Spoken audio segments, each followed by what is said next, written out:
Let's go. Hi, I'm Eddie. I'm an Italian internationalist. I spent 9 months in Syria, and during these months I arrived with a civil delegation, and then I decided to join YPJ. While I've been in YPJ, I took part in Afrin operation. So Afrin is the perfect example of how this war is an ideological war, because what actually Turkey wanted to destroy is the possibility that people on the other side of the border had the concrete conscience of how democratic confederalism works. For example, in Europe we have the issue of migrations. In Afrin there were refugees from Aleppo, from all over Syria, and they were welcomed, and the city and the canton organized to welcome everyone without any of those support that we claim for from European Union. So it's the concrete proof that when people organize and they rule themselves, they just can live all together with their differences. And also, Afrin, it was a very good example of economical self-ruling, because even though it was surrounded by the enemy for 6 years, no one ever starved. And that is true for all Rojava, for all the territories that are in the democratic confederalism. So, of course, the colonization project of Erdogan and his cruelty knows no limits. And Afrin was really really another of the tons of examples we have of that, because first targets were civilian targets. Hospitals got bombed. Storage of food got bombed. And so it's clear how that operation wanted to break that population. But what is even much more clear is the resistance that that population gave, because Afrin was a popular resistance. Of course, first line there were YPJ, the Syrian Democratic Force, but every person from the canton of Afrin defended their land.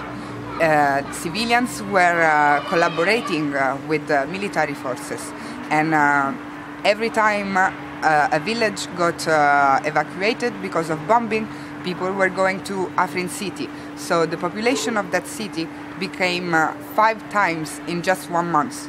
And in that situation, a very hard situation, no one was left alone.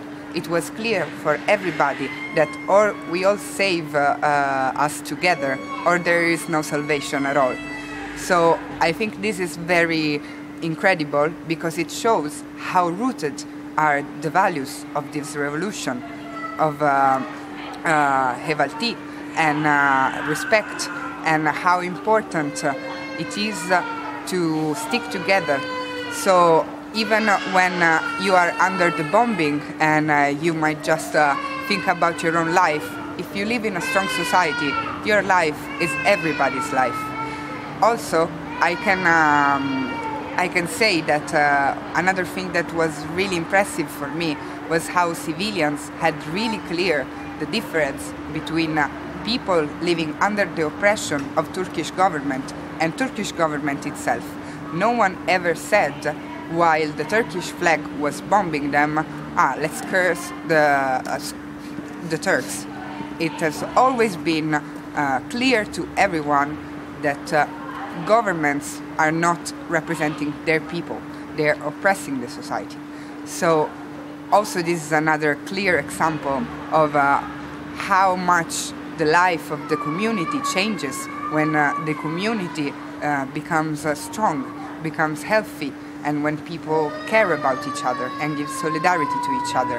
And Öcalan says that revolution is the most beautiful of the gardens, because every flower can shine bright of its own colors, and every color is different. So democratic confederalism is the equality of differences, and it is, of course, an option for the whole world, because in all world we are confronting with differences, but our differences are the richness we have, and our self-defense is how we can stick together. Still, Öcalan says the self-defense of society is society itself, and both Kobani and Afrin showed us how true is that, how it can, the reason why you fight makes the difference of the fight itself.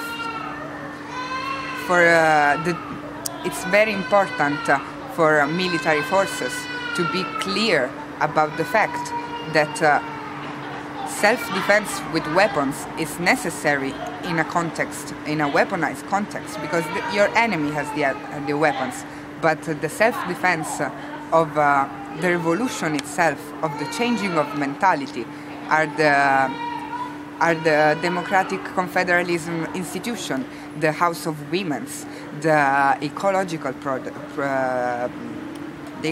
projects. So I think it's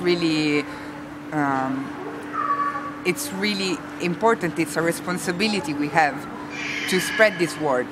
It's a responsibility we have to our martyrs, that are our highest value, that are those who gave everything for that, and we have to build the word they gave their life for.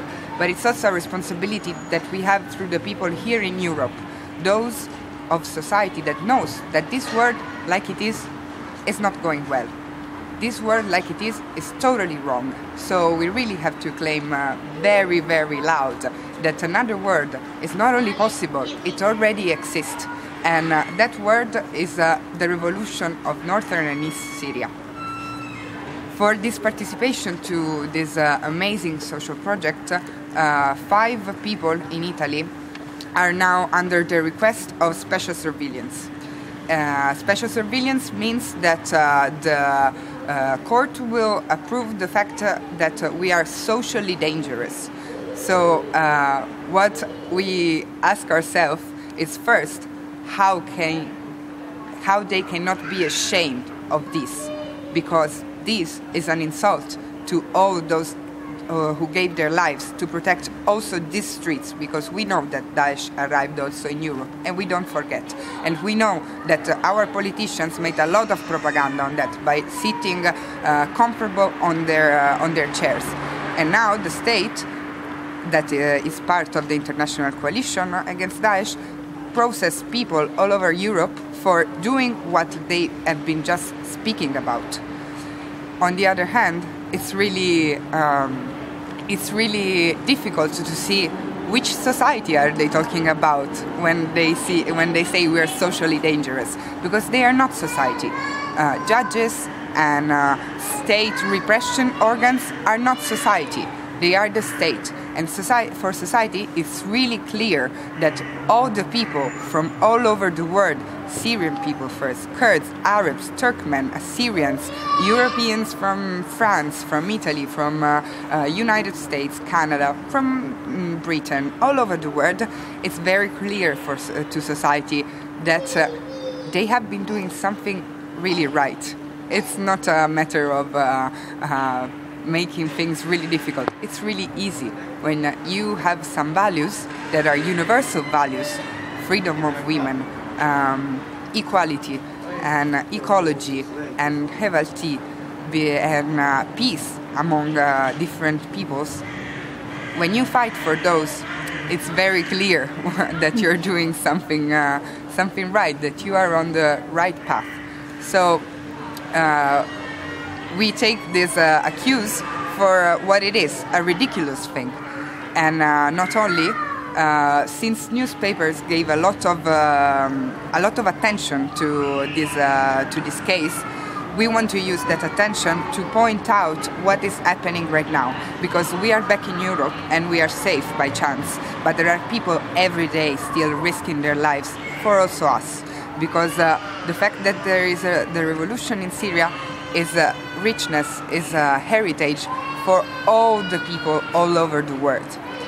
So what we're doing is to use the public space that also mainstream media gave us to point out that right now revolution is under threat again. once again, and we have to do our part to defend it in every way is possible, here, there, by making information, demonstration, solidarity movements, and first, let's say last but not least, to build our own revolutionary context, because the best alliance for a revolution is another revolution.